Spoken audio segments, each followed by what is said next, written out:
Hey, what's up? We got a good one tonight. Episode 148. Oh boy, grab a drink, sit back, and let's have some fun.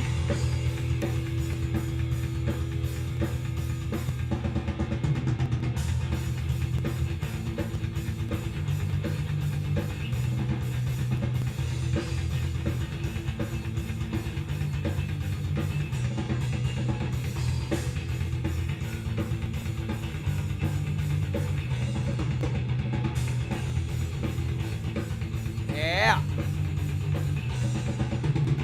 Come on in.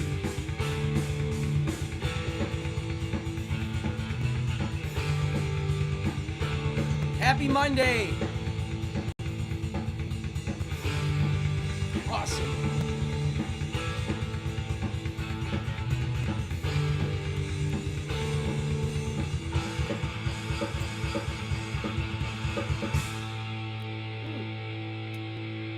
Oh, here we go.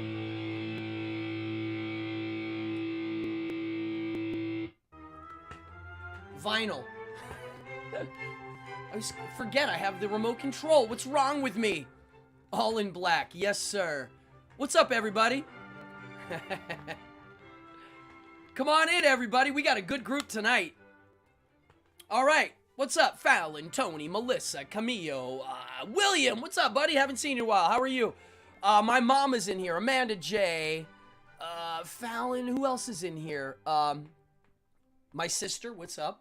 The Satanic Show. Who? I don't know you. Where are you? Who are you? Do I know you? Who else is in here? Haytham Thorn. What's up, brother? All right, cool. You're here live. Let's have fun. This is going to be a blast. All right. As we get settled, and I get settled, tonight's a really good episode. Tonight is the subject I've been asked to do. I have had the most requests, and ever since this show started a few years ago, is it 3 years ago now? I can't even remember. This was the one I wanted to do. Eric Carr, what's up? Bruja. How are you? Anywho, I've been wanting to do it. I've been asked to do it. It's something I've been stewing over for many years, and tonight it's actually going down. Aside from that, and I have a million things to say, and I'm sure you do too, I just want to get through some of the meat of it all. This is a live show. It's not taped. There's no edits. There's a live chat, as you can see below. Please say hi. There's Dallas Marshall. What's up, Dallas? See, people are in here chatting. It's a great group. It's a smart group. It's a question group. People ask questions. Nothing's off the table. It's all good.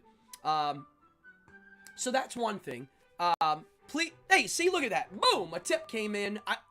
Thank you very much. All the tips mean something. I'm not here begging for donations, but if you do, by golly, it means a lot to me. And I do perform full time, and this is part of my living. If you don't tip, that's fine. Just like the show. Hit the like button, hit the subscribe, tell your friends. This channel is actually recently, I have noticed the algorithm has changed a little bit. And I mean a little bit. But it has changed, and that's thanks to everybody there. I am drinking tonight non-alcoholic beer called All Out by Athletic Brewing Company. It is definitely my favorite no-alcohol drink, and you can only get it for half a year. It's pitch dark, tastes like chocolate. I love it. It's beer. It's fake beer. Doesn't get me drunk. What's up, Melissa? Party on. How are you? Thanks for tuning in. I wanted to say, last week, I did another episode people have been asking me to do, and I've been waiting. I did it on cannabis, on how to roll a joint. Big, fat, crazy joints. It's something people ask me about. I don't ever do it on the show. I never talk about it. But I taught everybody how to roll fatty bo-batty joints that look like this. Okay, this is a big boy. Now, I've, since last week, have modified my technique in a manner that is crazy. Happy Oh Hallows Eve. We'll talk about Halloween, because tomorrow is Halloween. I have a job, and then I actually get to do trick-or-treaters on my front porch for a minute, which is going to be glorious. And I do have a costume, which I never get to do. I'm doing it this year. You'll see pictures online. If you're new, please follow me at Cardone Magic on Instagram. You will see all the posts that pertain to this show and my magic shows and my music shows. Here's what I wanted to show you with the joint. I modified it. I was going to do a quick little, oh my God, I've already modified it. So after I make my filter, which you got to go watch the video on how I actually roll these. It's episode 147. I was putting it in the paper, licking it, and then using the Sharpie as the guide to finish the joint. Well, I've modified it. Oh, it's Devil's Night. We have a good show tonight.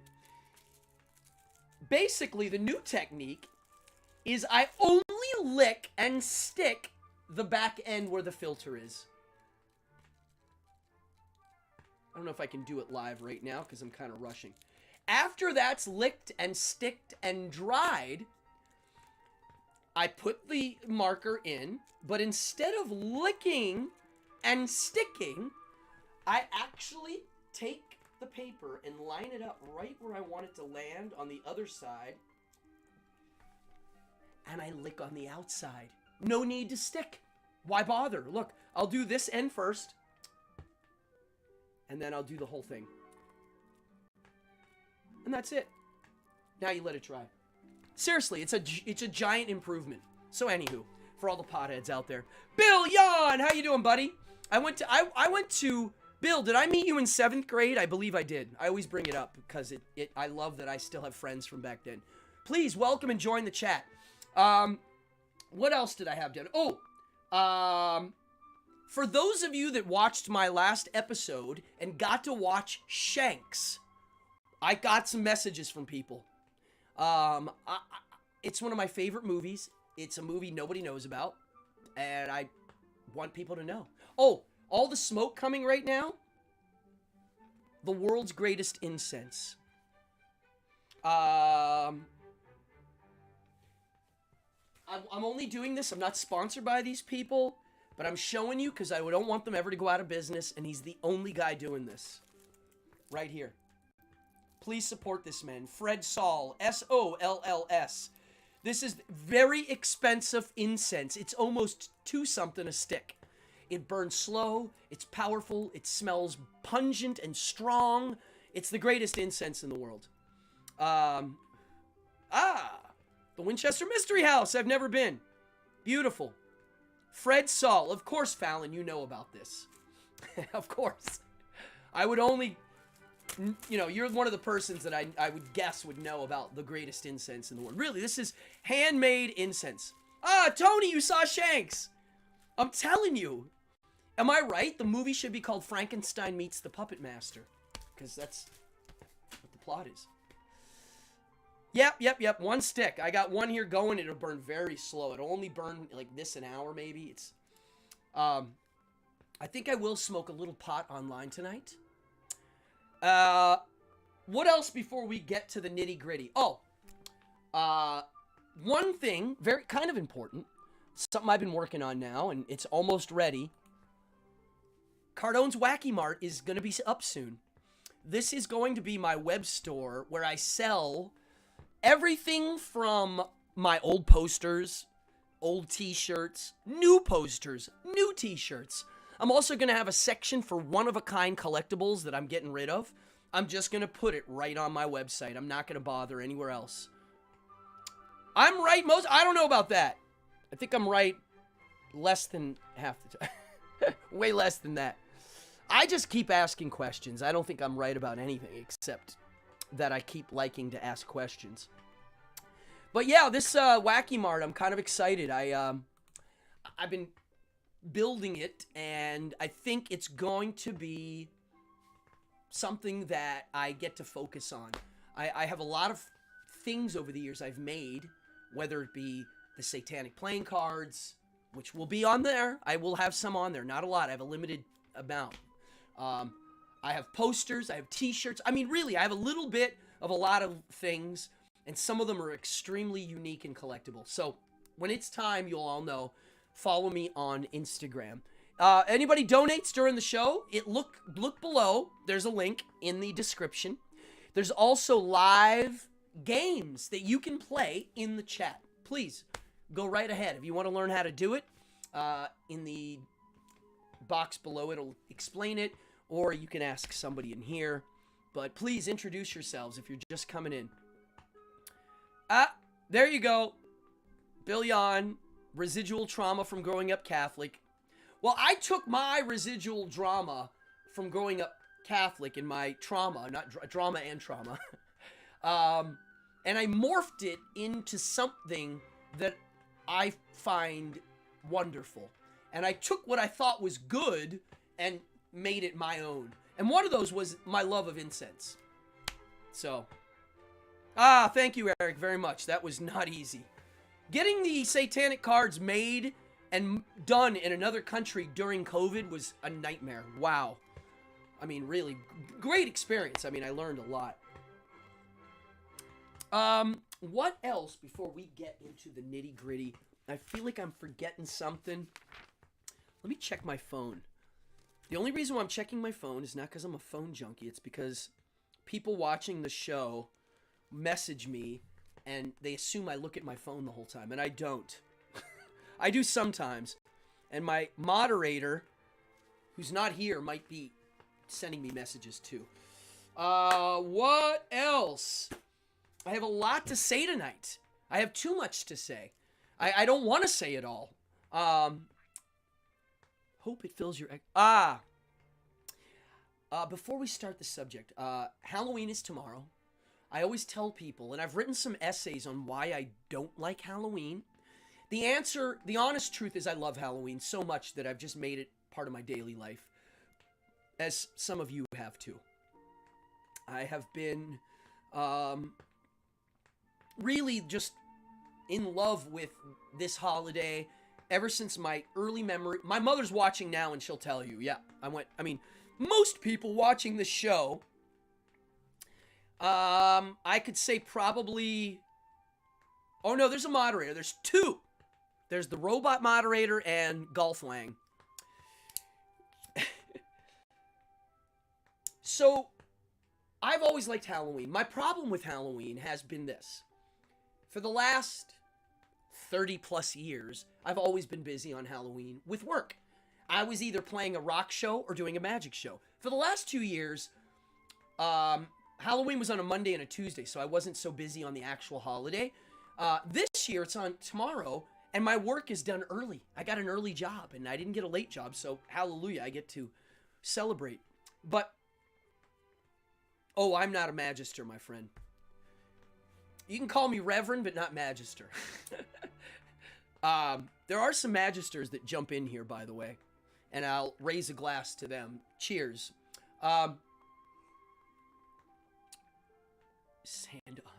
Wow. Good Lord. I don't even know what to say about that. Dark Alchemy. A Cardone sand automation. I mean, that's... I don't even know what that is. You got to send it to me. Wait, what's Camillo? Nope, no, I'm not a Magister, Camillo. That's level 4. I am not that. I am a 3.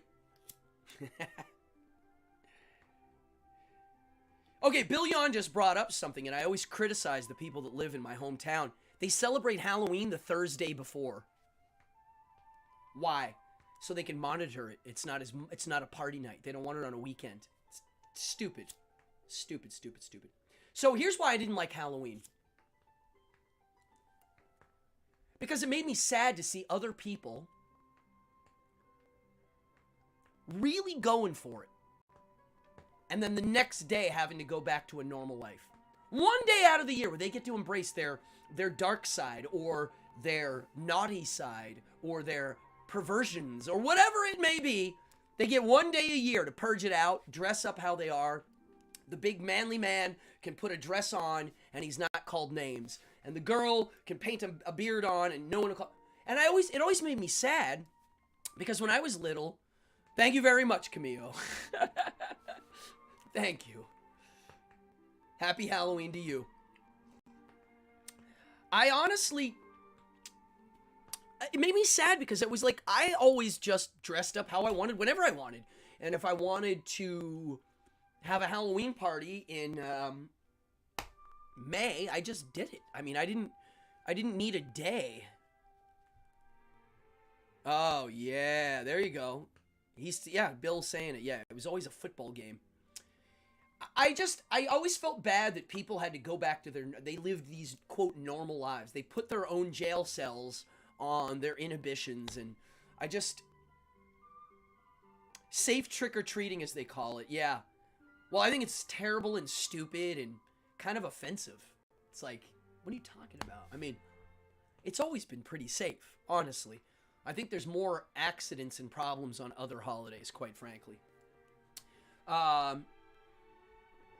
Take the ministry approach, as in every day is Halloween. Yeah. I like what it entails, and I'm one of those persons that if you like something, just go for it.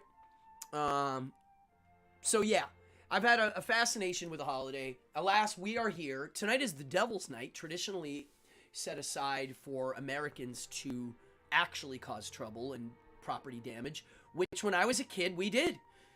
Bill, I don't know if you ever came with us. I don't think so. I'm trying to think. I have many memories of October 31, or whatever we called Halloween, the Thursday before, running because people were chasing us because we had just egged something. I have many more. I was that guy.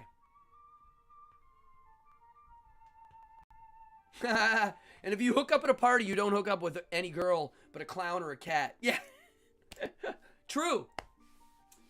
And I thought tonight, there's a few reasons why I finally decided to do tonight's episode. Which tonight's episode, we're going to get into the nitty-gritty, is, where are we here? Newspick. There we go. Curses and the Art of Being Mean. Okay. NYC graveyards host a party? Oh, yeah. I've gotten jobs in some of the graveyards here. Hold on, where's the damn camera? Here we go. Sorry about that. I decided to do tonight's episode for a few reasons. A, it's appropriate for tonight being the Devil's Night and Halloween's tomorrow. And two, I'm almost done writing my book, which is what I'm going to be talking about tonight. I don't think I've brought it up much other than just mentioning it. Again, I get asked a lot to do a show on it. Here we are. We have a great group in here. Please come on in. If you got questions, throw them out. I'll try to answer all of them. Last year, so here's the quick story. Let's start the episode. This is where I actually get in the nitty gritty. Well, don't congrats me yet. I'm not done. I'm getting there. Please, I'm getting very close. I'm almost there. I've been writing this book for over 10 years. But about 3 years ago, I really started honing it in. Get like, wow, okay, I've got some done. Maybe about 3 years ago, I had a quarter to getting close to halfway through. And eventually, last year, one of my New Year's resolutions was to finish the book by the end of the year. Not to publish it, but to finish it. So here it is. I'm done. And I will say that was my goal last January. I go every year. I do like a list of things I want to do, accomplish, finish, complete. I also set long-term goals and try to get to them, and with short-term on the way. So I had a lot done. I was like, I think I can finish it in a year. Come summer, I get involved in my summer life, but I was putting a lot of effort in the reading end, because to me there's a lot of reading that's been going on too, not just writing, but researching and deep thinking. Not reading and writing, but sitting and just thinking. I don't know if people realize that people don't do that anymore. They don't just sit and think. And I talk about it on this show live. You watch this show, oh, wow, they do Halloween in a graveyard in Maine. I love it. This show, I talk about a lot about what it means to sit and think and to actually brainstorm, which to me is you dancing in your subconscious. Now, mind you, I'm coming from an art point of view, okay? So I started getting like, well, I'm not going to finish my book this year in summer. But then about 2 months ago, I decided to start printing out what I had done on actual paper. And my God, I mean, really, I mean, it ended up being quite a bit, actually, when I printed it all out. I was like, okay, I got a book here. And I realized that even if I died tomorrow, there's enough in there someone could take and publish it. Hey, kids, pay attention. So, honestly, Fallon just wrote something cool. Between cosplay, Anthrocon, and Halloween, costumes will never get dusty anymore. Yeah, we play dress up all the time. It's true. So, back to the book. So that's the story. And that made me when I saw how much work I had done and the fact that it's getting pretty darn close, like I could actually publish that and it's something. It's not done, but it's there. It made me really want to like hone in and actually put a lot of time in it. I've been trying to squeeze in a few hours a day now in writing. Today I did like 4 this morning. I like got up and just started. I'll start and then I can't stop, and that's great. Rick Sherman, who's in here sometimes, he calls it the flow. And I'm telling you, I was never... if you told me 10 years ago I was going to be writing and liking it, I would have thought you were crazy, and I'm being dead honest. I hated writing. It was a chore. It was a task. It was painful. But it's not anymore. I actually enjoy it, and it's free and fulfilling, and there's all sorts of stuff. And I'm not just... I am writing nonfiction, but my version of fiction is in the work, and that's what I wanted to mention of why it's taken 10 years. And then we'll get into a little bit about what it is and some of my theories on what magic is. Magic meaning the real stuff, and I'll give you a definition of sorts of how I'm coming from. I will say tonight is tickling me a little bit because being alive is surprising. What a great thing to say, Camillo. That's a great quote. That's a great aphorism that's four words long. I'm going to write that down. I actually like that. It's such a basic thing to say, but it's not. It's very powerful. Being alive is surprising. Wow, that's wonderful. Everybody, write that down. That's really neat. I like that. I remember when I first stopped, I don't drink. And when I first quit drinking, when I was really young, and I was clean and sober and losing my mind, I went to one of my college professors and was like, yo, I feel nuts. I'm nervous. I feel shaky. And so if I look a little, just so you know, I'm clean and sober. And my teacher, Tony McKay, said to me, that's normal. You're just not used to it. Being alive is you're kind of nervous. You're supposed to be kind of nervous. You're just so not used to being a little on edge of reality that you're feeling it now. And I went, wow, that actually helped me a lot. Animals are jittery. We're naturally jittery, kind of paying attention to things. And I like that saying, being alive is surprising, because that's how I feel all day. I swear it's the secret to real bliss is just I'm surprised by everything constantly. See, you and I are on the same page, Mr. Dark Alchemy. I smoke pot now too. Well, okay, good question about the publisher, Sir Dionisio the Pandemonious. Great name. I dedicate tonight to Dionysus. Oh, great God, Dionysus, I dedicate tonight's show to you. Anyway, we'll talk about the publishing end. I'd like to give a disclaimer, because what I'm about to talk about tonight ain't pretty. It's a little ugly. And for some people, it's really ugly. And I say sometimes some mean, nasty, ugly things. I think sometimes I say them in a manner that it doesn't bother anybody, because I'm being honest and fun with it. So I think I can get away with it that way. But, one more thing. Why the book took so long.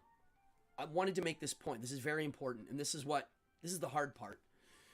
The book, the premise, what it is, I made a book cover just so I could look at it. But right now the book is called Curse. And it's basically the art of malediction and retribution. The psychological version of that and the non-psychological. It's the whole gambit. And I'm writing the book from a point of view of my point of view of how I see not only what a curse is, but how it actually works. And I explain the mechanics of the different types of cursing. And when I say the mechanics, I'm not talking about on a metaphysical level. I'm talking about on a psychological level. The other thing I'm doing in the book is I'm incorporating mythology through art and poetry in the form of written curses and in the form of written rituals in a fantastical format. And I'm blending the two. And there's a reason why I'm blending the two. It's part of the secret to the inner workings of what I'm teaching. And so that's why this book is not easy. It's got it's got a lot of layers in it. I didn't want it to be superficial. I think I will say almost every single occult book I have ever read, with the exception of one, The Satanic Bible by Anton LaVey, all of them put the magic in one box all the way to one side, which is a metaphysical supernatural realm. They put it over here. And mine doesn't work that way. Mine works on both levels. It works on an actual physical level of the real world, sans the metaphysics, or sans, however you want to pronounce it. And it also works on the other level, on the metaphysical level of mythology, symbolism, metaphor, ritual, and a connection to our past, and a connection to our fellow man via our mythologies. And so that's why this book has taken an obscene long time to put together. That said, the disclaimer about tonight's subject is what I'm explaining. Yes, I do, and maybe some of the things I'm going to talk about tonight fall into the chaos magic. My magic that I'm going to explain tonight is from trials and tribulations. It's not from somebody else's opinion or a system somebody else created. This is my system. This is me and mine alone. I was influenced by LaVey, who was influenced by Mortensen, Ayn Rand, Nietzsche, and also Lovecraft and some fiction stuff. I was influenced by that. That's the only time I've ever seen what we're about to talk about on a piece of paper, which is why when I first read that stuff, I was like, wow, this isn't spiritual supernatural. This is real. This is practical. And it's something that I couldn't believe. Fast forward, I saw it with my own eyes. I experienced it with my own eyes. And then I got to experiment and see the results with my own eyes. So that's what this is. So I think some of the things I do, I think it is a little bit of what would be called chaos magic, which is shifting perspectives. I don't know if that's how you're defining it. So tonight, I wanted to put a disclaimer. This isn't for everybody. Some of the things we're going to be talking about, some of the thought experiments I'm going to be mentioning to do from my end, they will literally make you go nuts. Don't do it. If you're a religious person that really does believe in the mythology of Judaism, Islam, and Christianity, and you hold that dear to your heart, the things I'm going to say tonight are completely in the opposite direction. And you can not like that. That's fine. It's not for you. It's for a very specific type of person. You can call them all sorts of names that you want. I don't have names for them because I think I'm one of them. I really do, since a little kid, felt like an outsider on some of my views on how the world works. And that's part of the story tonight. And so this is not for everybody. I think There you go. Curse and forbidden knowledge. It's true. That's what I like too. I really honestly, I'm just throwing it out. This is not for everybody. I'm not trying to get rich. I'm not trying to be shocking. I'm not trying to be scary and evil for evil and scary's sake. That's all put aside for now. But it's not for everybody. And when my book comes out, there's many disclaimers in it. Because, you know, somebody I let read some of the intros were like, dude, you're telling people to not read this book. And I'm like, maybe. Yeah. So let's start with this.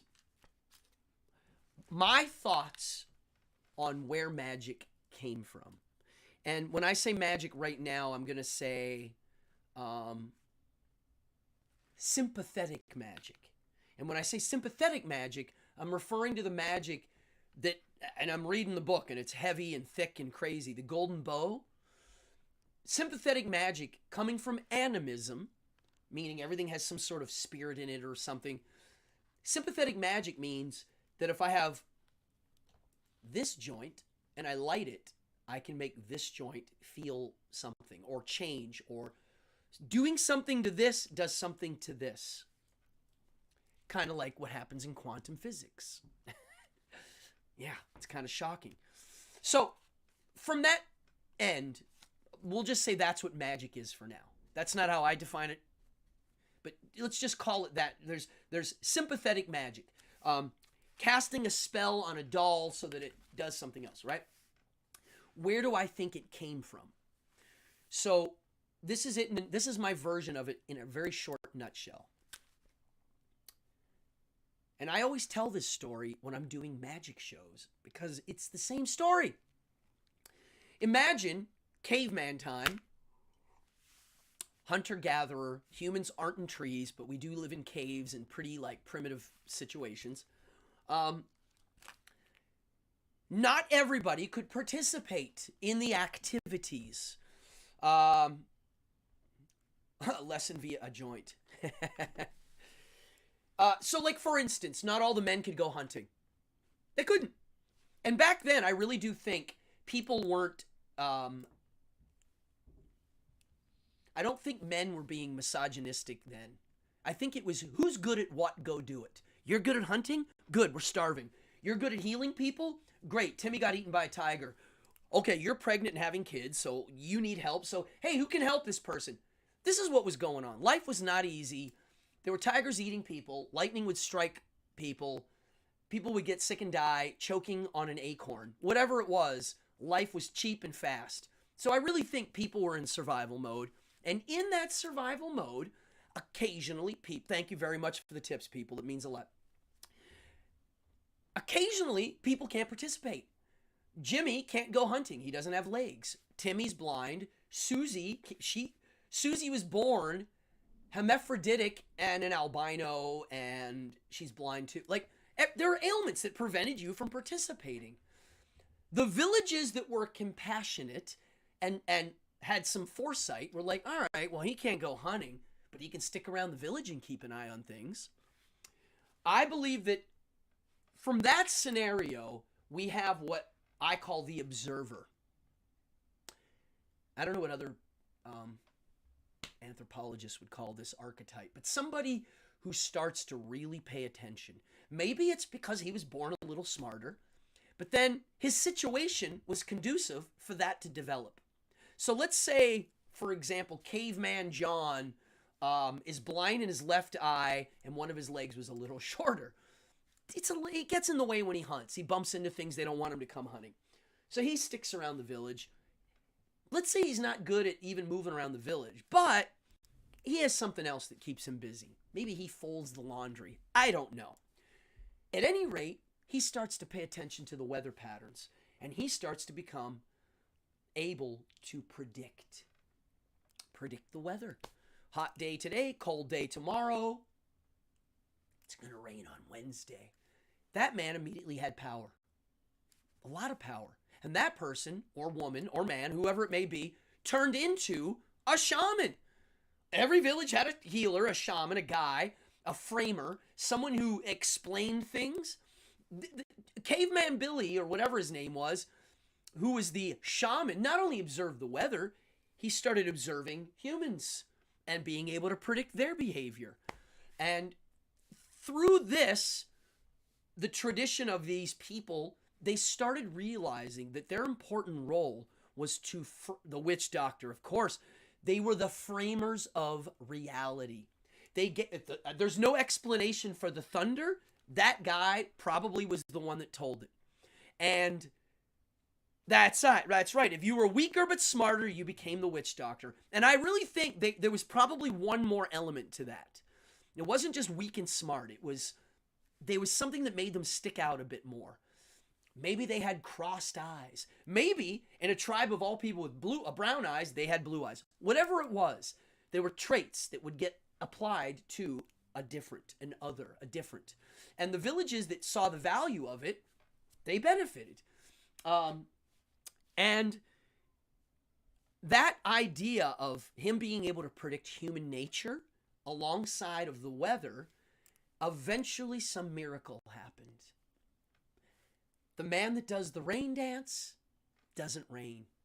The king of the village says, "Where's the rain?" He's like, "I'll do it again." Well, the rain dance didn't rain. Now, you could say the witch doctor doesn't even believe in this, but I think he did believe in it. I think he did. Let's say he really did believe that the rain dance made it rain, and it didn't work. Well, the king now is going to kill him.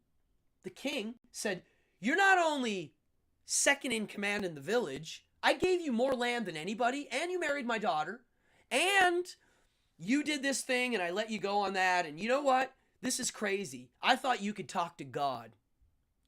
Right now, the shaman's in a pickle, and he has to overcompensate, and that is the birth of sleight of hand magic. Ow, ow, ow, ow, ow, ow. That's it. Here's a quick story. I've told this story before. I knew a girl who was a tarot reader who thought it was real. She actually thought the spirits were guiding her. I don't think it's the spirits guiding you. Whatever. Doesn't matter. I don't deny somebody else. I don't go, "Oh, it's bullshit." I'm over that. I don't do that. I don't care. There's a reason why she believes in that spiritual stuff. It's kind of hardwired to people. I really think so. And I'm not the only one that thinks so. There's lots of books on the neuroscience of theology. Spiritualism and theology and religion, they're all kind of different, okay? Everybody lumps them into one category. They're not. They're also different parts of the brain. This is a long one. Oh, here we go. There's witch doctor stories in here. Oh my God, what was I talking about? I was talking about the idea of the shaman getting power. Oh yeah, I was talking about the magician overcompensating with magic tricks. The archetype of the shaman, he did both. He was the master of all elements. He did real, fake. He mixed the two. Oh, I know what I was telling you, the tarot story. So I said to the girl who believed tarot was real, "Hey, what if I can show you a secret way to know the last card?" And I have an episode on this. Do you think she said, "Hell no, I do this for real. Why would I need that?" Or, "Yes, please teach me"? Most people, when I throw the question, they go, "Oh, she definitely said, hell no, I do it for real." And the answer is no. She went right away, "Oh yeah, please teach me that. That sounds great. They'll believe me more." When she said that, that was a lot of proof right there. I saw her thinking process. It just happened. She took the will to power method. It doesn't matter if it's bullshit or not. She didn't care. She used bullshit to sell a real story. People do it all the time. People do that all the time, and it backfires, but they do.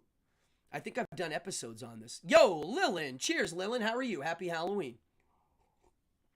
So, on that note, Lillian watching, I've asked you your opinion on some of my essays on the said subject tonight. There's a few people reading here tonight that I've sent my essays to. So, that's a quick story on the need to survive and the decisions you'll make, and you'll even compromise your own belief system to make your own belief system stronger. Go figure. That's real. Now, one more thing I wanted to say, a story about what I think about all things magic. Somebody once asked me if I thought Reiki was real. Now, Reiki, under a different description, is just prayer. It's the same thing. You can call it chi, energy, goobity goobity, prayer, God, Satan, whatever. This energy healing, whatever you want to call it, it's all the same thing. I also put in that category tarot, astrology, the throwing of the bones, any psychic activity, anything divination oriented. I put them all in one category, and I'll say this. If somebody asks me if I think they're real and work, my answer is very detailed and complex, but I'll try to make it very short and sweet. The answer is I believe it works if they're a wizard. And I've done entire shows on this. And what I mean by that is, are they reality shapers? Because you could be a wizard and a used car salesman, a Christian preacher, a tarot reader, a magician, an actor, a politician. You could be any of these things and be a wizard. And the wizard, I'll define as someone who shapes reality. And everybody looks over their shoulders to see what's going on.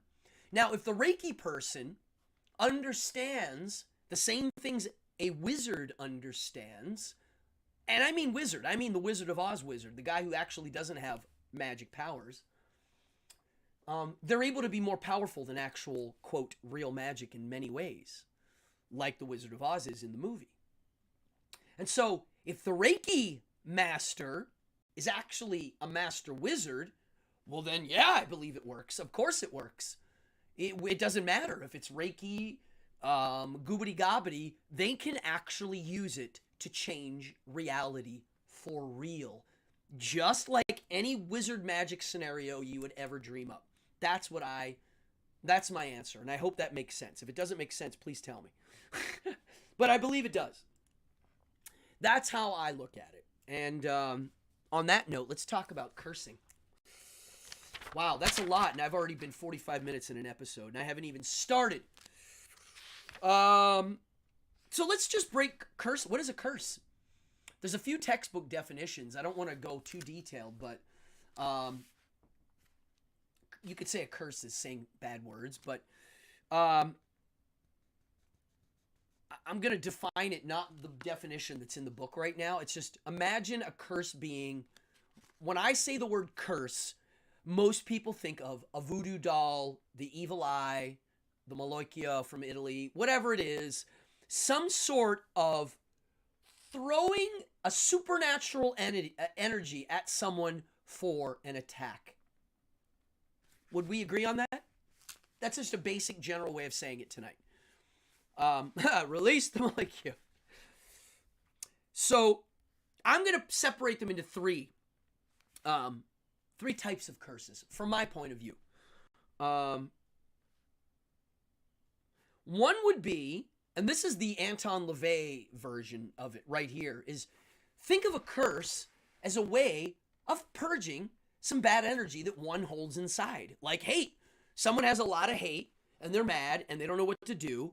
Well, there's a way to get rid of it without hurting somebody physically and, getting in trouble or, blowing up your house.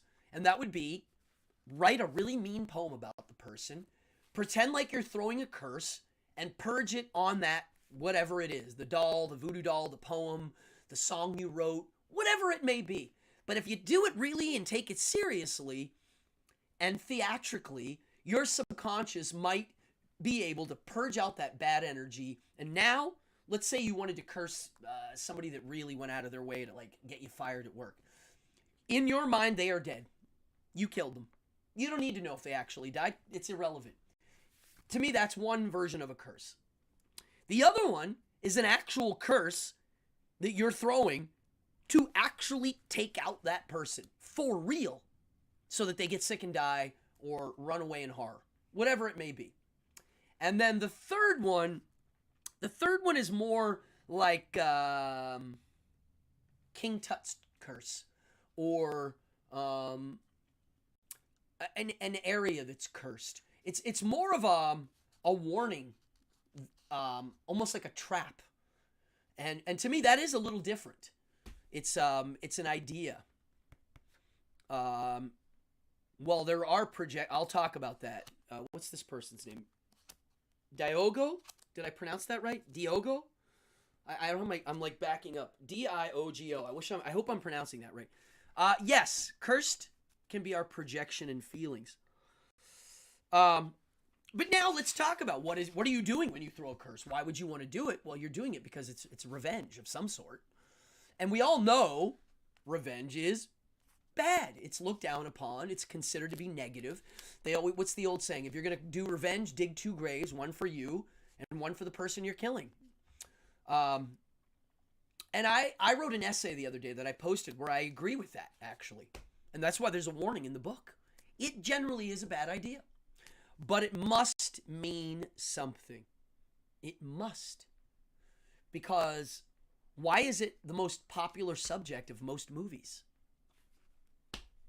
I mean, it's a revenge is a pretty popular subject, right? And no one looks down on it. If you're going to see the movie Unforgiven, nobody looks down on you. Like, ugh, you're going to go see that? Like, you see what I'm saying? Like, if you're a fan of a revenge movie, it's not taboo at all. But if you put a curse on somebody, that's definitely taboo. The idea of retribution, for some reason, in film, is something we celebrate. It's, yeah. Am I crazy? I mean, really. But I've been doing some research on the science of revenge, and there's a lot to be said. There's actually some experiments that have been conducted. One of them is this. One of them is, yes, an opera. I like that. They did some research. They found that when you are taking revenge, you get a blast of the good chemicals, the dopamines, the happy chemicals. And if it goes on and on months later, those good chemicals turn to the cortisols, the bad chemicals. Makes sense. Because you probably didn't do eye for an eye. You probably did an eye and took two eyes. I mean, look at the global politics. That's what people are debating, the semantics of revenge. Somebody attacks somebody, somebody attacks back. Now, oh, you attack too much. Oh, you attack too much. It's a never-ending battle. We're watching it on TV. And that's real. That's actually what ends up happening. Oh, I haven't seen that movie. I have never seen that movie.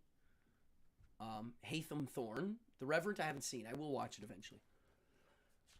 So, the idea of revenge, I really do believe, and I did some research, and I think it's pretty rock solid. The reason why, we were not allowed to say Macbeth in the theater. Yep. You run around the theater 3 times, and you got to knock to get let in. Yep. Yeah, it's crazy. The curse, the Shakespeare's curse, the Macbeth curse, the Scottish play, as they make you call it in theater school. I remember first time I heard that, I was like, Macbeth! I said it right away. Not one war has ended really. No, it never will. Yeah, I mean, if you look at the beginning of when something starts, anything for that matter, you won't be able to find the beginning.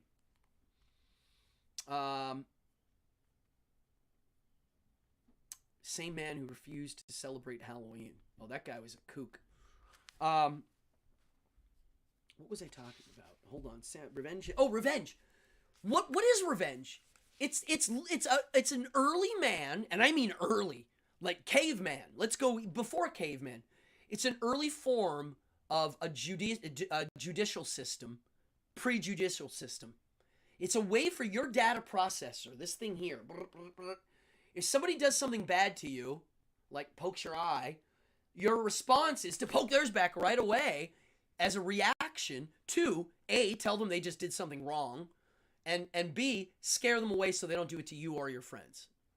It's an immediate boom. So that's what it is, clearly. Somebody hurts you, you hurt them back to go, hey, what are you doing? Don't forget, that hurts. I'm going to show you. So you know what it feels like. And now tell your friends, if you come over here, I'm going to poke both your eyes out. To me, that's a beginning of a curse. Klaatu, Varata, Nekta. In the chat. When I look this way, I'm looking at my chat. YouTube didn't notify anybody. YouTube sucks. Sorry, YouTube.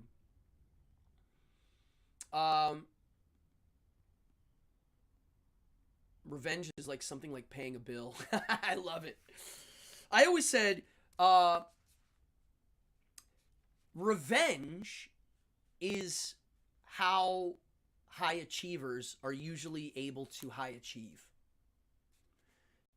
I think it's been called the I'll show them principle.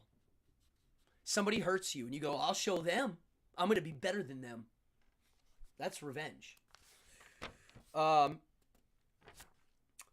So, in the book, I go into the details of all three of these things. The purge version of a curse, meaning what does it mean to purge your inner emotions in a ritualistic fashion, and how does that change your internal workings, your subconscious? Well, I always say this. This is why this episode is a culmination of every single episode I've ever done. It's all coming to this one, right here, one point. And the point is, in the ritual, you're able to reprogram your subconscious. When you go into a ritual and you pretend fantasy is real for a few minutes, you're able to code your subconscious a little bit and change your body stance. So, for instance, you do a ritual to become more successful in your day. You feel like you're wasting time. I'm going to do a ritual to kind of get myself to be a little bit more productive. Well, if I conduct that ritual and design it for myself, and I take a lot of time and care, and I treat it very like I would be hired to do it for somebody else, but it's for me. The most important person in my life right now is me, right? If I do a good job, I should be able to cause a catharsis in me, which will change internal change that will make me stand taller. Okay? That's what I'm talking about. The second part, throwing a curse to actually hurt somebody, I actually talk a lot about that in the book. And that is psychological warfare. And here's how I'll explain it, and I'll use Mortensen as an example. And I talked about this on the episode I did on Mortensen. A ritual to get into character for a show. Says Serena. What's up, Serena? Cheers. 100%. I do use ritual to get ready for a show, and I know other performers in here do. Steal from the rich. Ooh, what's that referring to? I like it. Oh, I prosper out of spite. I like it. I get it. Coding your subconscious, yeah. On the idea of using a psychological tactic as in warfare, this is where it gets interesting, because I know a lot of, quote, magicians that don't believe in real magic. I'll say it. Most don't, if not 99% of them. And if you're one of my magician buddies watching, very few of you believe what I'm about to say as a belief of anything, like as magic goes. But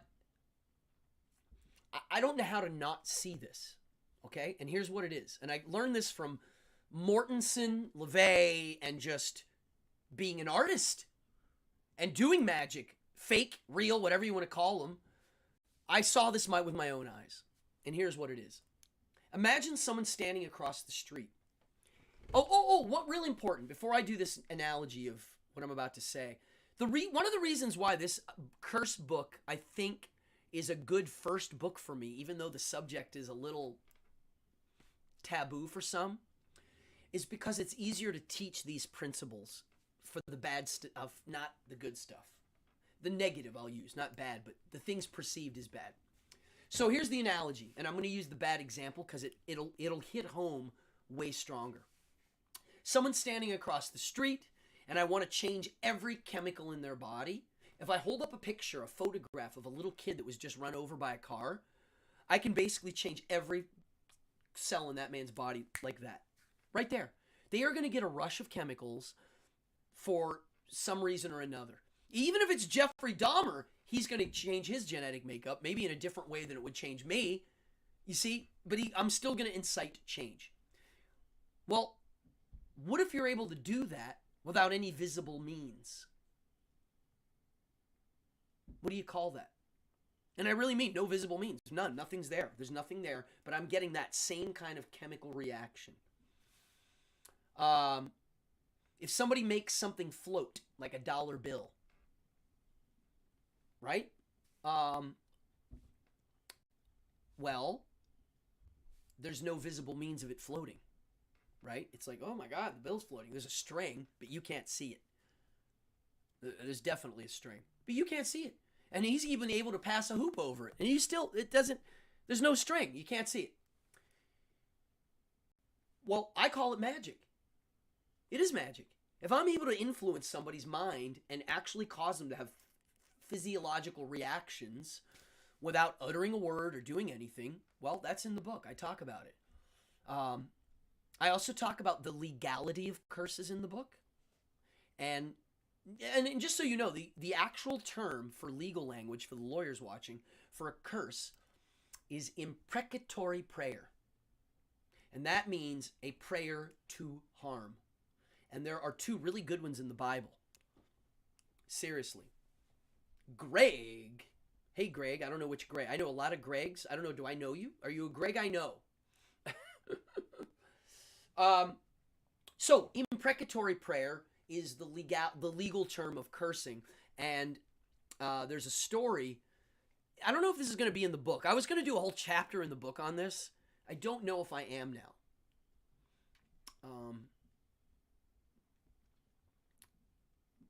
What are your thoughts on the healer, Charlie Goldsmith? I don't know if I know him. I have to see it. I'll look him up. Does a curse work if you curse yourself? Wow. Okay. That's actually in the book.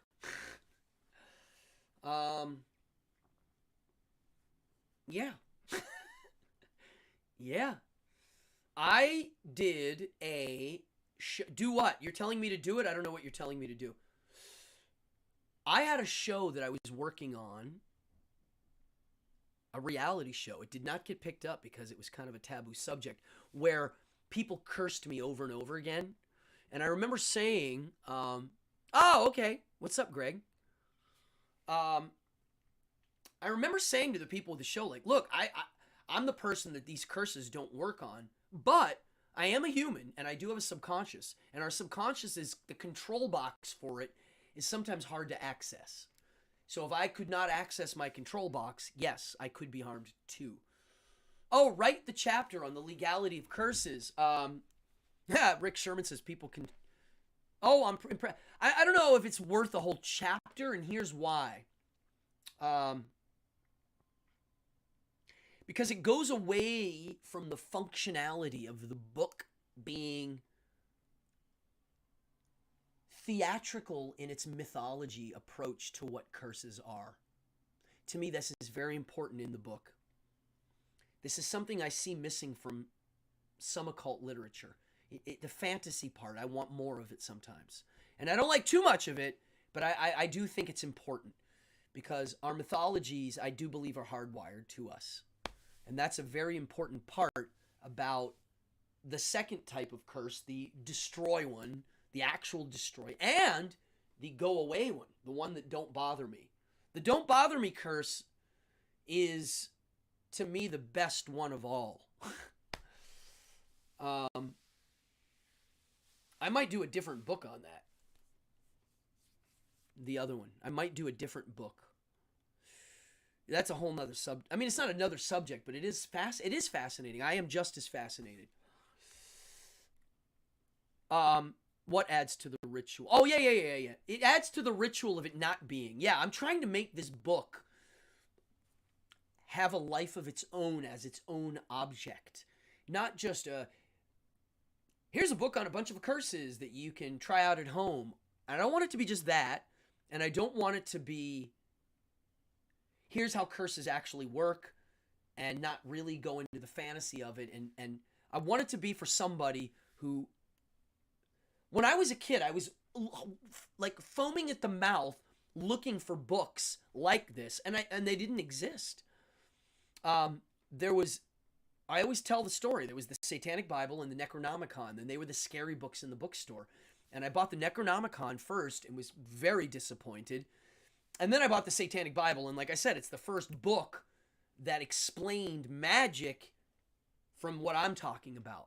And the thing that I'm about to add to what LaVey put into print, Anton LaVey didn't work as a magician. He didn't. He was a musician and an occultist, but he didn't get to actually experiment on some of the ways I've gotten to experiment, which is why I'm writing the book. I remember somebody said to Anton LaVey, why did you write the Satanic Bible? And he said, well, because somebody else was going to write it if I didn't, and they're not qualified. And that's kind of how I felt, because I'm applying what I have learned doing over 3,000 magic shows. I'm not kidding. It's about that number now. I have about 1,600 formal bookings, and then I have another 1,500 or more bookings in public venues. And that's a whole nother life of its own. So together, that's... And then if you add in my music shows, and even that I'll put in there as an experiment on how people behave when you plant seeds. What would I say guarantees the success of a curse? Well, depending on which three, if you're doing it to purge yourself, the success would be you feel a lot better and can move on. If it's the destroying the other person, well, I would say a successful curse would be one day you wake up and someone says the person mysteriously died. Whether it's a coincidence or not, if you put a curse on them, you get to take credit. If you put a curse on them and told people, you really get to take credit. You see what I'm saying? That's a complicated answer. It depends the ramifications of how that curse went down, what the purpose was, and yeah, that's what I would say. Does the book have solutions to determine if you have a curse and no, because if that is in the warning of the book. If you're the type worried about getting cursed yourself, then you're probably the type that shouldn't read the book. I'm looking for a reader that is like kind of how I am, where it's like, oh, it's not good to say Macbeth in a theater, and they just say it out loud. That's who I'm looking for. And on that note, I'm going to read something. I have some writings from the book, and these are some of the poetry that I've come up with over the years. These are the curses I've written. And I wrote these they're going to be in the book. They're free to use. Oh, here's someone. Oh yeah, I agree, Reverend Ronnie Dev. I agree. Somebody else would have written a terrible version of it. Remember when Vincent Gallo wished cancer on Roger Ebert and you got it? Well, wishing cancer on somebody is a good one because everybody basically has some sort of cancer inside of them right now, growing. It's like dowsing for water. There's water everywhere. So if you want to put a curse on somebody and make it accurate, yeah, go for cancer. Remember I talked, the name of the episode was The Art of Being Mean. So here we go. Here's a few curses I've written. I wrote them so that, again, you can use them. I don't care. Write your own, but feel free to ever use these when they're published. Some of them are funny. Some of them aren't funny. Some of them are funny, but if it's a real situation, it ain't funny. Some of these curses are very specific to certain types of people. Some of them aren't. Here's a very short and fun one. This is curse number 24. Double, double toil and trouble. Mind will burn and jealousy bubble. You hate yourself so much you're blind. The seething sick will steal your mind. And at the end, when all is lost, you will remember who you crossed. I like that one. That one's a fun one. Here's a good one. This is called, this is curse number 19. This one's kind of a specific one. I'm going to put my glasses on. The curse of the uglies is always divine.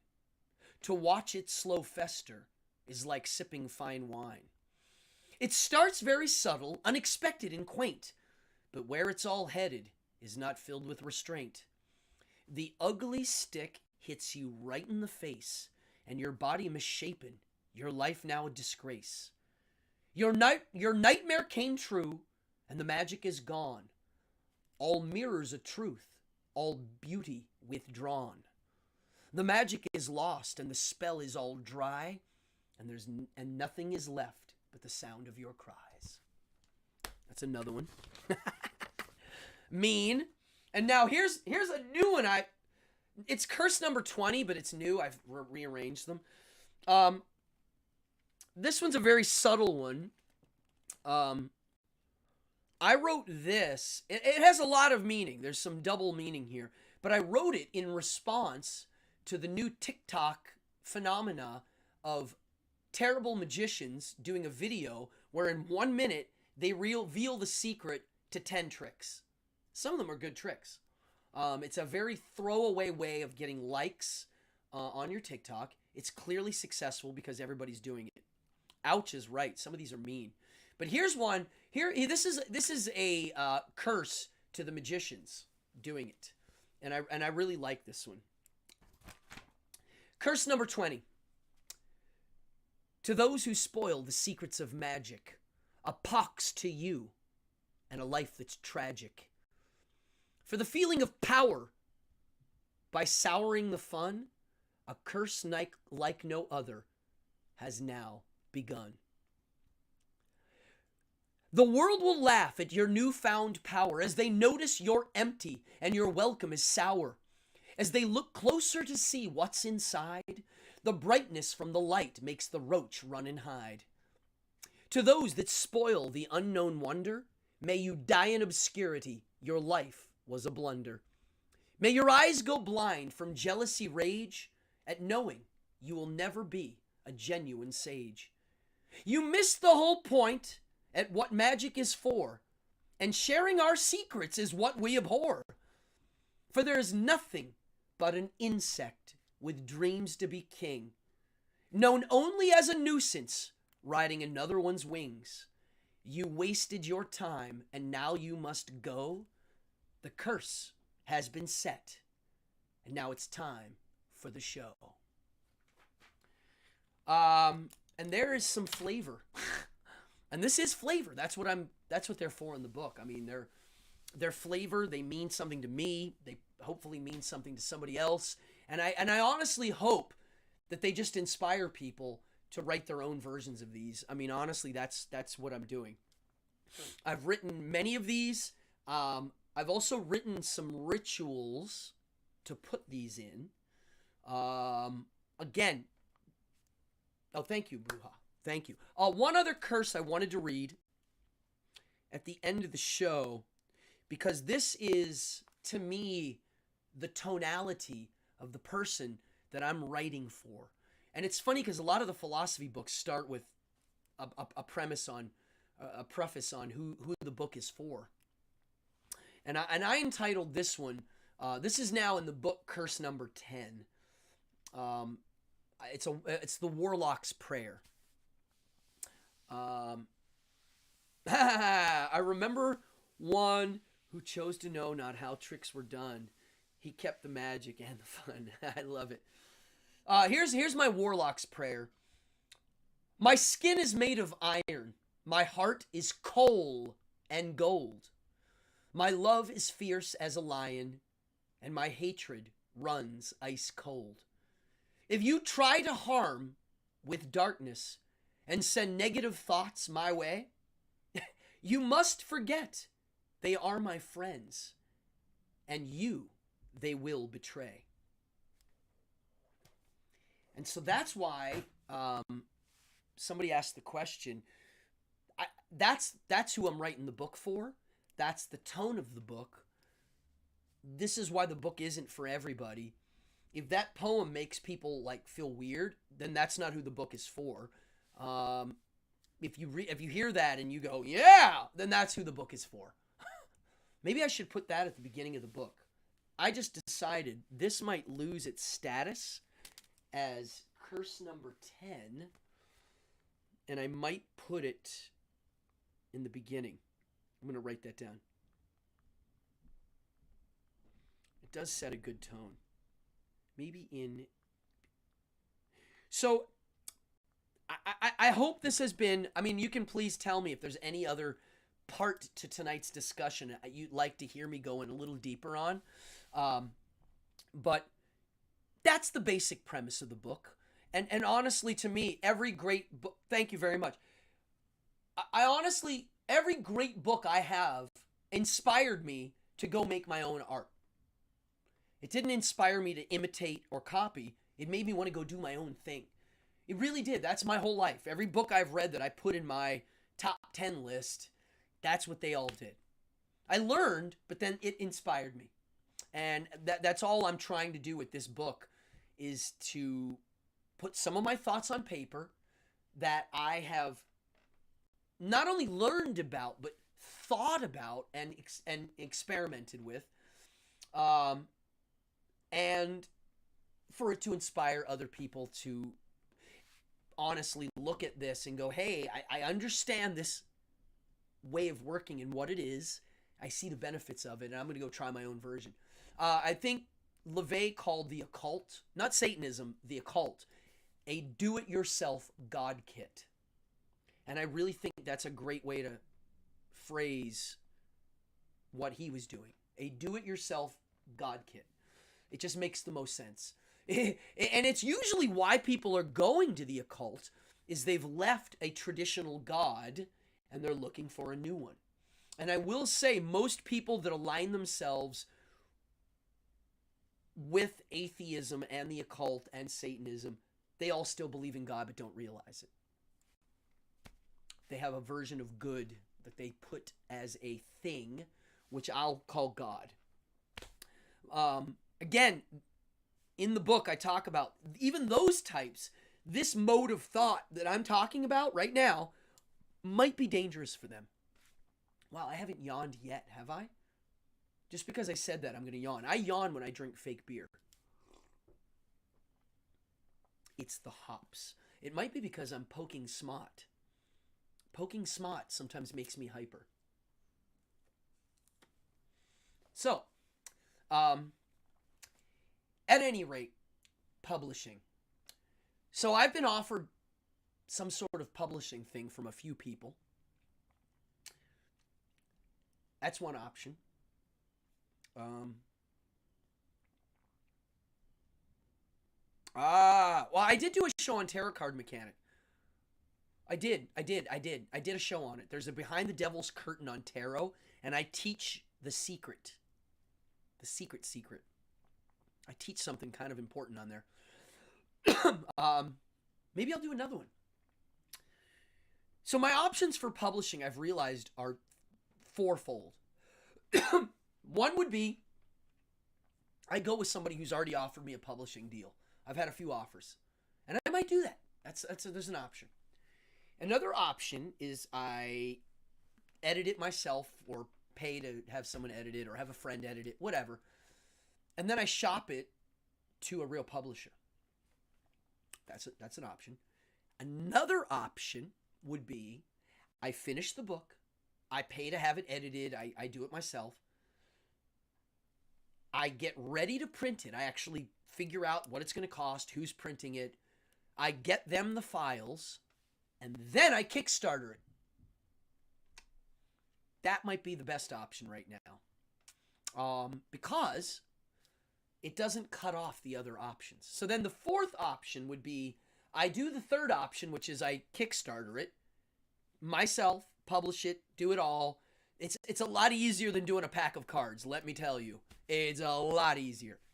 And then on top of it, after the Kickstarters come out and the people that actually really want to read it, they get it first. I can do a leather edition. I can do whatever. It's up to me. I'm the guy doing it. Then I can try to get it published via another option, another publisher. It doesn't matter. It'll be out there. That might be the best option. I don't know. I'm still stewing on it. At any rate, by the end of the year, by November 1st, I want to be able to say the first rough draft is done, and I'm now going to do an edit. I'm going to organize it and edit. So let me give myself a goal of, by the spring, I want to have that kind of either already in motion or really close to getting it solidified. So I'll have the winter to start to figure out this edit. You know, I need an edit. Thank you very much. I need an editor that's not going to add poetry in any way, shape, or form. I want an editor that's going to say to me, you know, hey, this is spelled wrong. But most importantly, clarify that. I don't know what you mean here. Or, you know, after chapter 2, it feels a little slow. That's what I need. I think that's the kind of editor I might need. And then I'll, you know, do the rewrites or whatever, the uprights. I don't know what you call it. I did find that there's an app that I can use as a tool to start uploading my writing so I can start formatting the book and how it's going to go together. Because that, to me, is an important part of why this book is going to work or not, is how I format it together. So if anybody's published a book before, and I know Ruth, who's in here, I don't think Ruth's here tonight. She's published books before. She's given me some insight. So, whew, I just talked a lot. Wow. Woof. I think I'm going to have to stop. I'm like, all right. Yes, I do have an email. I don't know if my email is on my thing. Is it on my... You can email me at cardonemagician@yahoo.com. cardonemagician@yahoo.com. Thank you. Yeah, I mean, I'm all for any help, knowledge, anybody that has a suggestion. I listen to everything. I'm open ears. I am not a writer, but I've been writing a lot. Yeah, also on Facebook, Instagram. My Instagram is Cardone Magic. I do hustle it. I do publish essays, and I do post magic stuff, and I post all of my live shows that are open to the public. Anybody watching that's new, give me a shout out. There's been a solid group in here. And yes, I take donations. If you send them, I love them. If not, it's okay. Just share the show. We really are growing as a channel. I have to thank my steady viewers. I've got some people in here that have been with me the whole time. Her name's Jan. All right, I'll keep an eye open. I honestly... I wouldn't have been able to do this without my viewers. I mean, that's it. I have a steady group of people in here that have been cheerleading me, and it means a lot. This is not easy. I'm competing with algorithms, robots, corporate thought, and a billion other channels. And so I guess I'm doing all right. For that, whatever, I'm doing fine. I'm doing what I need to be doing.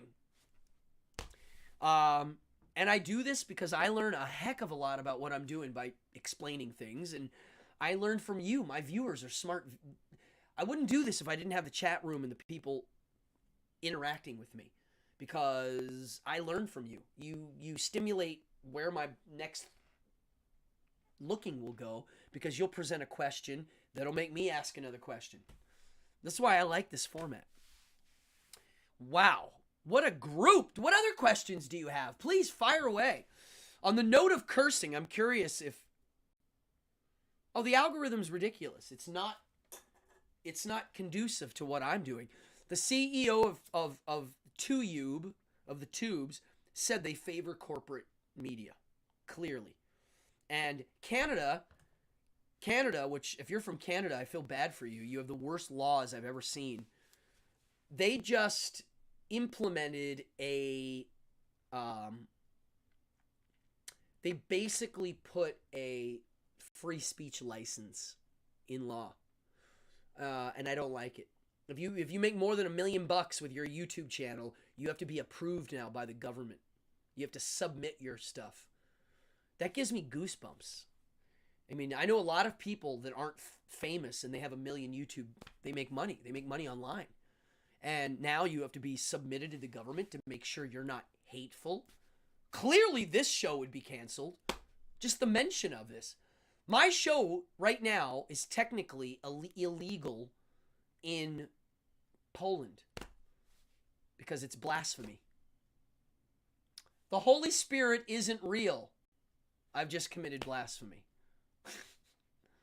You know that's the unforgivable sin in the Bible. I don't know if people realize that. There is one sin that's unforgivable. I think the Catholics added this when Constantine came in charge. I think it was an interpolation. They kind of stuck it in. But the unforgivable sin is blaspheming the Holy Spirit.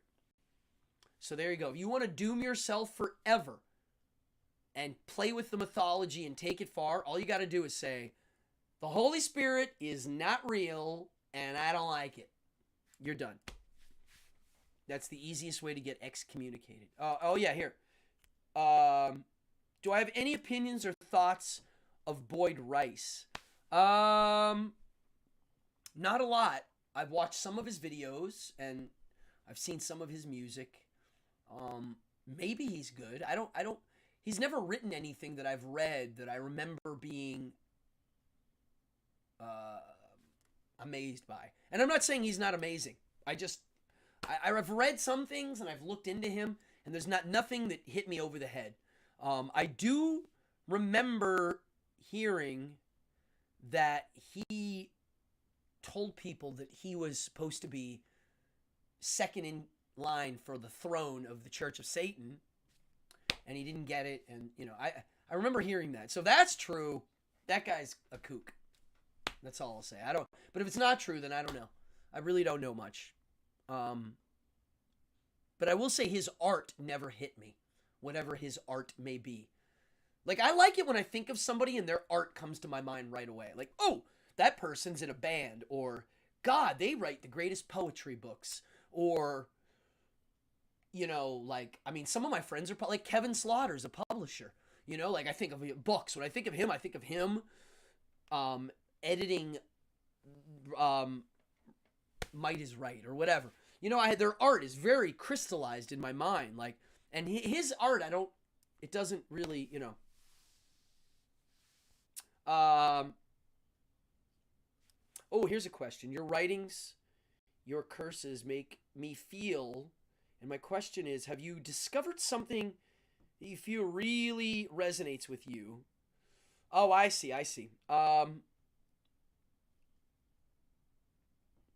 Oh, he was on Bob Larson, yeah. I would like, okay, before I answer your question, Camillo, I would like to say something about Bob Larson. I like Bob Larson. He entertains me. He's a wizard. He is deceiving. And I don't think he's terrible. I don't think any of these crazy religious preachers that heal people are terrible. I don't think tricking people into thinking that their fake religion's real is terrible anymore. I don't care. I cheer them on. I'm being honest. I'm looking straight in the camera. I love them. I love watching Robert Tilden videos. Robert Tilden is the farting preacher, but I like watching his videos for wizardry's sake. He's a wizard. Whether you think he's full of shit or not, he's definitely full of it. It doesn't matter. He's in it to win it, and I don't mind watching it anymore. I'm going to get into what inspires me in a second. Boyd even called Bob an oh, he did? Okay, there you go. That's what I'm saying. That's why all of these kooks, I cheer them on now. In my youth, I would have said, like, I hate him. But that was me putting on a good guy badge. I was putting on an evil good guy badge. I'm evil and going to show you that I'm not evil, and it doesn't make sense. So now I cheer them on. So what inspires me? What makes me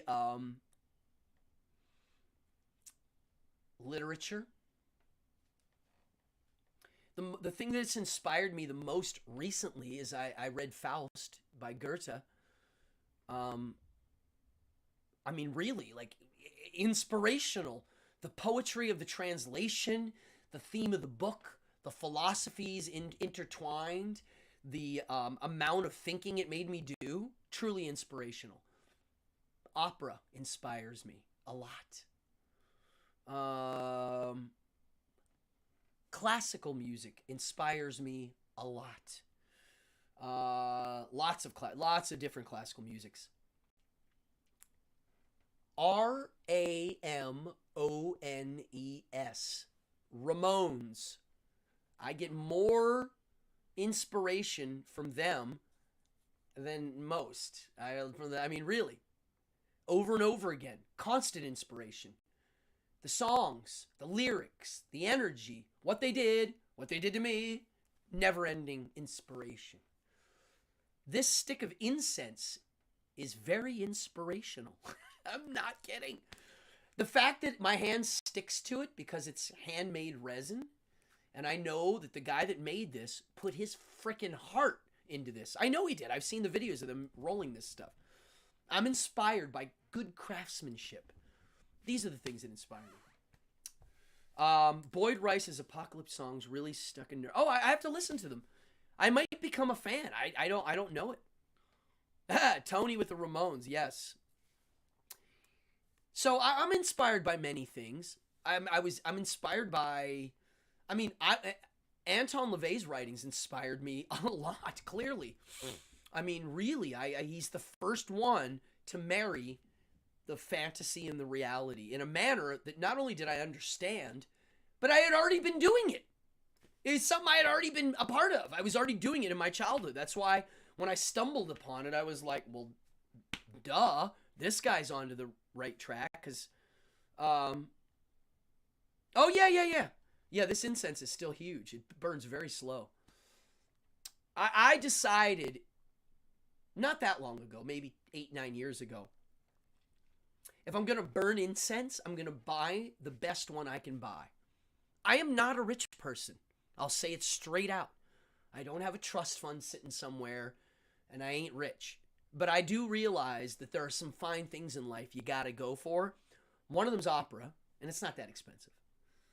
A favorite composer, I have a few. But incense, always roll large joints. And if you're going to drink booze, I don't drink. Drink the good stuff. Favorite classical composer. Who do I listen to the most? Hold on. Because, when I was a little kid, Vivaldi was my favorite. When I was little. And I do like Vivaldi a lot. But he is not my favorite. I like Johann Sebastian Bach a lot.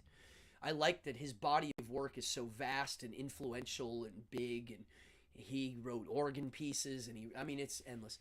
I love Mozart a lot. I like Chopin a lot. I like, and I'll put this in the category, I like Puccini, his operas, a lot. I do like reading about classical music. I do. Yeah, Bach is a big one. Bach is he's a heavy hitter, that man. He wrote a lot.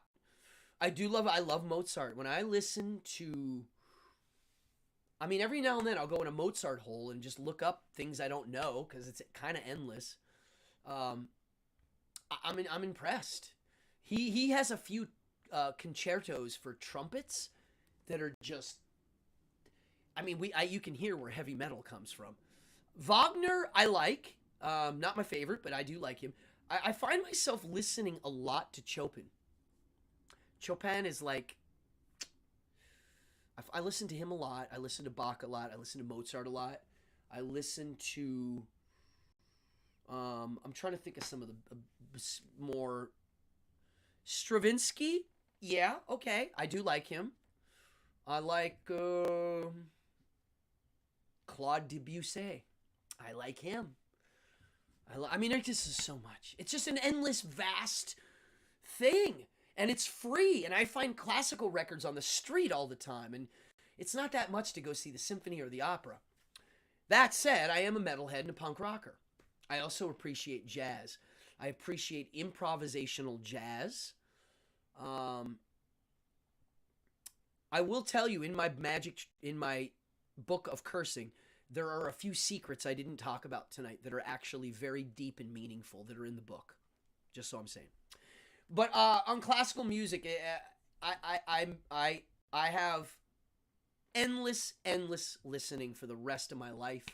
It's free on the radio. I mean, yeah, it's something that requires a little extra.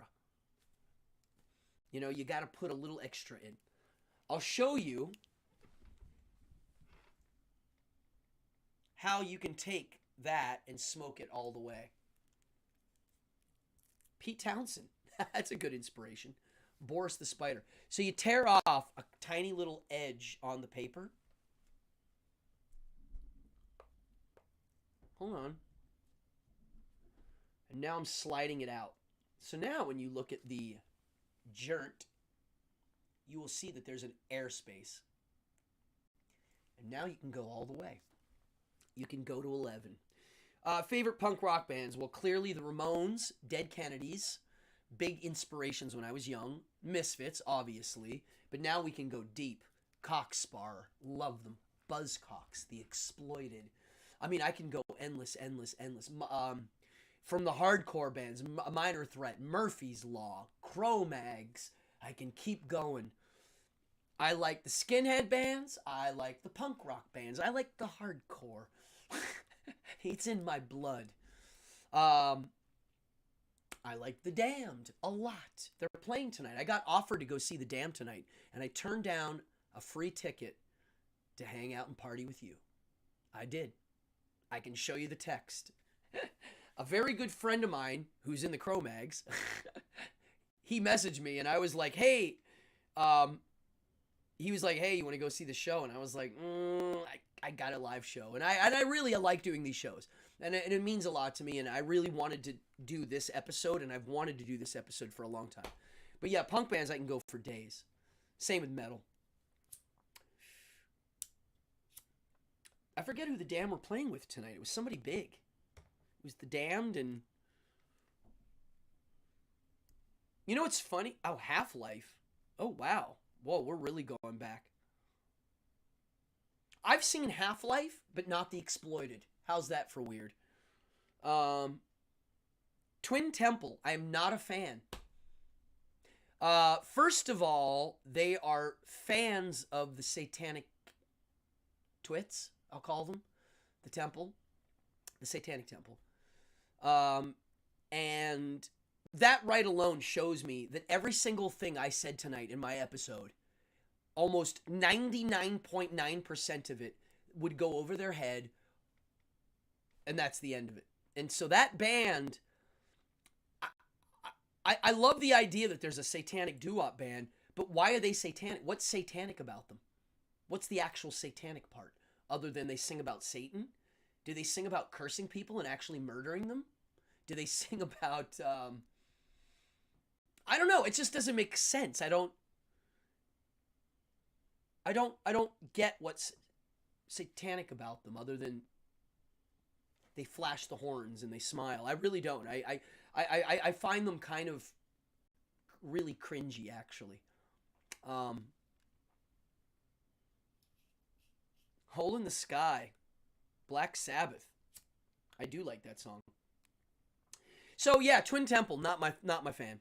I've heard them, I listened to them, and I immediately was... I'd rather listen to real doo-wop. To me, real doo-wop is more satanic.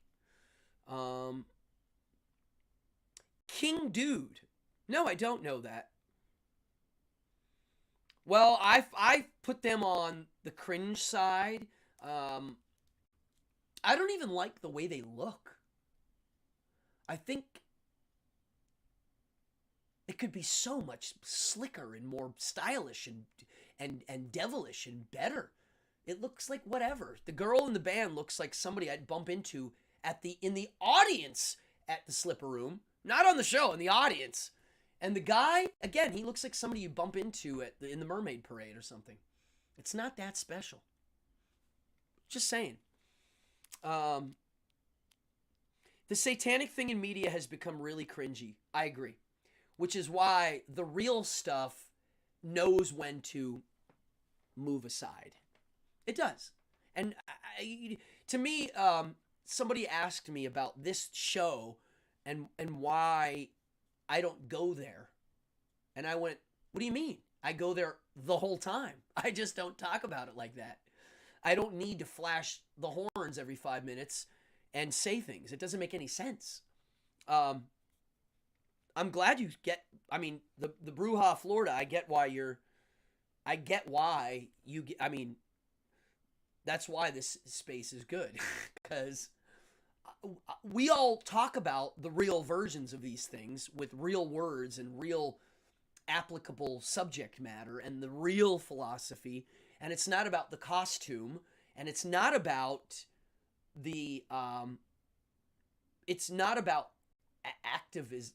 Where's activism on this show? Is there any activism on this show other than my activism would be I'm gonna be myself and you be yourself.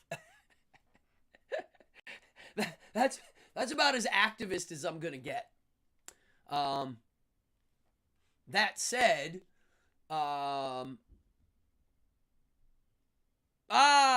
Dio. Yes, Dio was an Italian. The Maloicchio. My grandmother gave me one, a Cornicello Maloicchio, and I gave it to an ex-girlfriend. Boo. And when we broke up, I never got it back.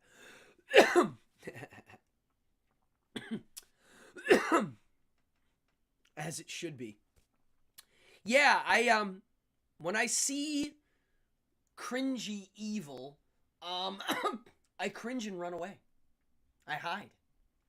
I realize that it's okay. I used to think it was I needed to kind of shut it down so that it doesn't damage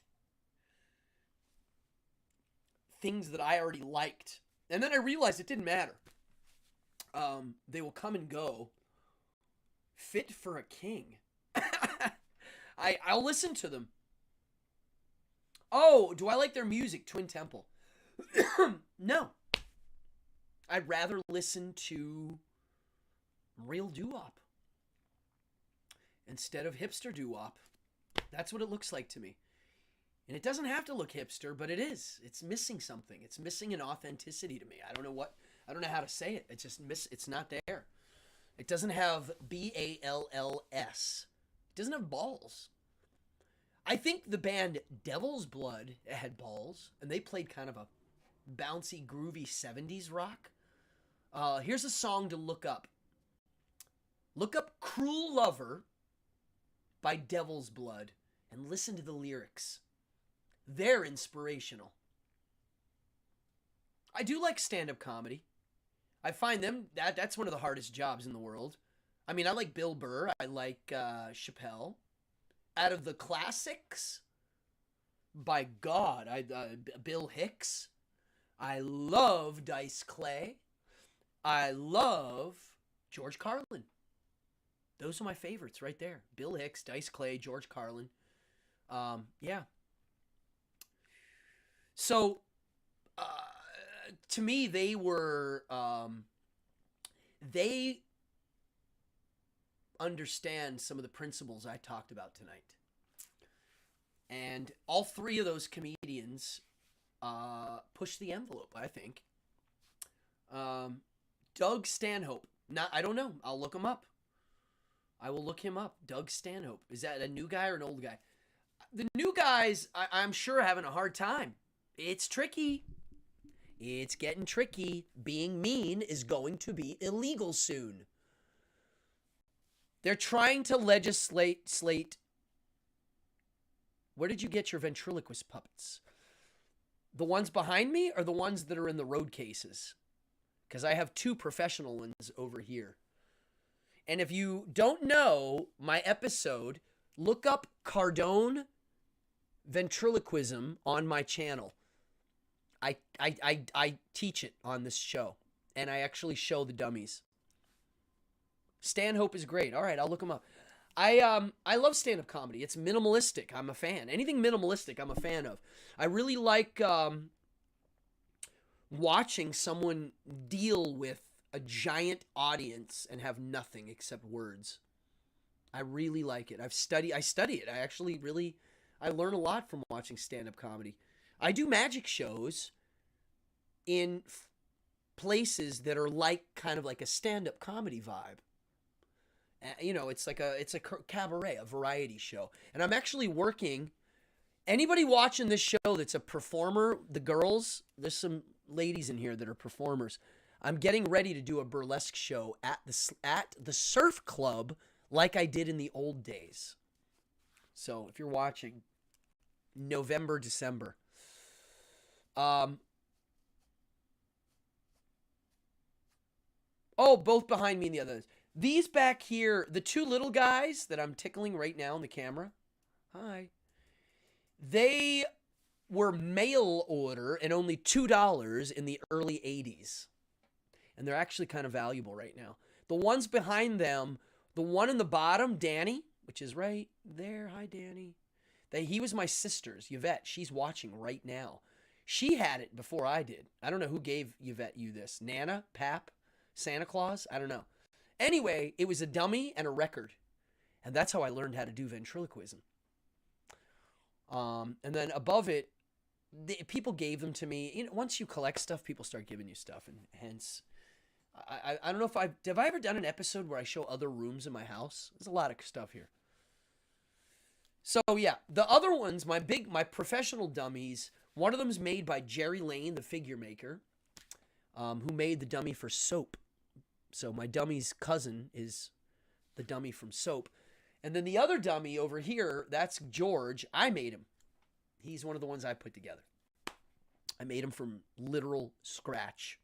And he's the one that got me my nightclub footing. I used him in my nightclub act for many years and still do occasionally. Not a lot, but he still gets in there. If you look at my episodes on ventriloquism, you'll see George and Steven. I think they both make an appearance. Well, thank you for this show. Eventually, my goal for this show, I will need some sort of intern so that they can take this 2-hour-long episode and do what you're supposed to do, which is bust it up into little short clips of cool things. And then they get posted on the channel, and that's how channels grow. I don't know if you know this, but to do that is a full-time job. Literally, you know, it's hard. To do the show, write the episodes, and to do that, and I'm only doing a once-a-week one. I mean, if you're doing, it's a lot of work. So eventually, this 2-hour episode, I'm going to have somebody whittling them down to nuggets of meat. Because most of us watch our YouTube that way. They don't watch it live with this. And so if somebody wants to watch this episode, you know, it's an hour long or an hour and a half, or in this one, we've been going now. We're almost 2 hours. I don't usually do them this long. It's just this subject was good. I do have an audience, which I'm appreciating a lot. And eventually I can start saying, hey, the show is sponsored by Wacky Mart. Yeah, eventually I'm going to have an intern. So, thank you. Hey, listen, feedback works. When people give me good feedback of what they like in the show, what they want to see more of, I respond back. I do. It inspires me. Please watermark the hell out of your... I don't even know how to do that. I wish I did. I mean, I should learn. The bootlegging has exploded. Yeah, I mean, dude, that's it. Once I put stuff out in the world at this point, I consider it somehow free, you know? Which is why publishing things, you know, the real way, I don't know if I'm into. I might want to just self-publish my book. I mean, I have a total environment, Sir Dunis. I want to get your name right because it's so epic. Dionisio the Pandemonious. I love it. I would love to see his house. Some people have some amazing houses. Yeah. My house has been a work of mine. I really like it. I mean, I spend a lot of time here. It inspires me. My home inspires me. What's this? It's a simple PMG image you overlay on the video. 5. I don't know. How does that work? You overlay a video. How do you overlay it? Huh. I'm going to look into it. I'm going to have my moderator. Is my moderator still watching? I have a live moderator in here tonight. They've been quiet. Yeah, folks, I hope you had a good time tonight. I really do. And I raise a glass to everybody watching tonight. I hope you all have an awesome Halloween. It's the Devil's Night. And for those of you out there that understand what I'm saying and have a gleam in their eye for being mean occasionally, I raise a glass because we all can't be nice all the time. And there is a dark side, and I fully embrace it wholeheartedly. And I really think that if there isn't a dark side, we ain't getting any light. And back and forth for all eternity. And so here we go. Party on, Wayne. Wow, there's a lot of people coming in here. Cheers. I mean, I hope everybody has a great holiday. Get your toilet paper rolls ready. I'm going to be giving out candy and scaring the hell out of little kids while I'm dressed as Captain Crunch. You'll see pictures on my Instagram, Cardone Magic. Follow me if you're not following me. And if you want a tip, now's the time. And if not, please hit the damn like, hit the subscribe. If you don't, I'll put a curse on you. I'm kidding. Hit the like, hit the subscribe. Even if you hit notify me, please do. You might not even get notified. They don't want you to see this show. They want you to watch CNN, Fox, CNBC. That's what they want you to watch. So when you're watching this show, you're being rebellious. Really, thank you. I appreciate all of the people in here right now. I really do. I wouldn't be here if it wasn't for you. And I hope you have a great night. I'm going to bounce out, smoke this massive. And if you want to learn how to do this, go look at my last episode. Party on, Wayne. I'm going to take us out with the credits. And maybe I'll play a few weird videos.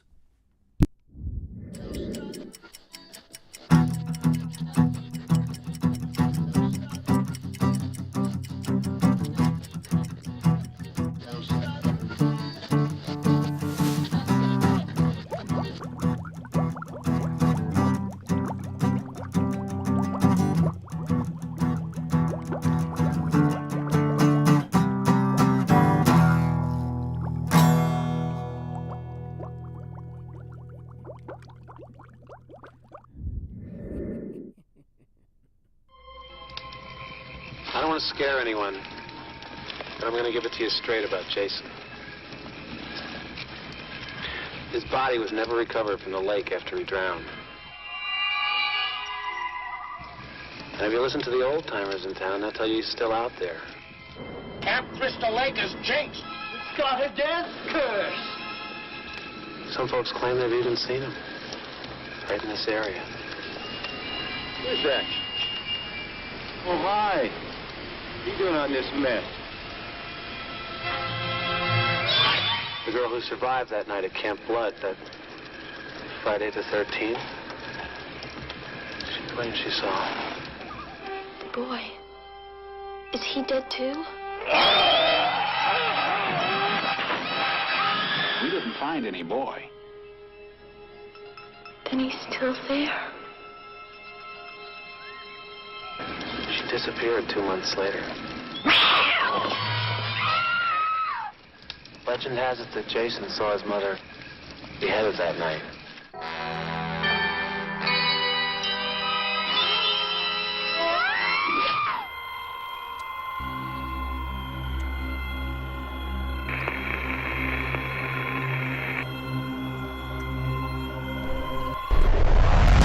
I don't think he truly understands yet what this means.